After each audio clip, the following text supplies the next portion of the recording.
პეტერ მადიარმა ფიცი დადო, უნგრეთს ოფიციალურად ახალი მთავრობა ჰყავს. მადიარის კანდიდატურას მთავრობის მეთაურის პოსტზე ახალმა პარლამენტმა მხარი დაუჭირა. ცერემონია ბუდაპეშტის პარლამენტის სასახლეში გაიმართა. უამრავი ადამიანი შეიკრიბა სასახლის გარეთაც. უნგრელებმა ორბანის 16 წლიანი მმართველობის დასრულება დღეს კიდევ ერთხელ იზეიმეს. თავად მადიარმა დღევანდელ დღეს სისტემის ცვლილების პირველი დღე უწოდა.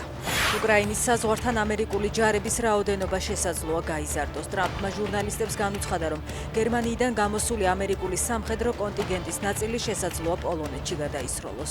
პოლონეთის თავდაცვის მინისტრმა ამ განცხადების პასუხად აღნიშნა, რომ მზად არიან მიიღონ დამატებითი ამერიკული ჯარები ნატოს აღმოსავლეთ ფლანგის გასაძლიერებლად. ლევან ხაბეიშვილზე ძალადობაში ბრალდებულმა სპეცრაზმელებმა დანაშაული აღიარეს და ბრალდებას დაეთანხმნენ. პროკურორის ინფორმაციით ბრალდების საქმეში 550-მდე პირის ჩვენებადებს, თუმცა ვინ არიან მოწმეები უცნობია. საქმეს გრიფიადებს.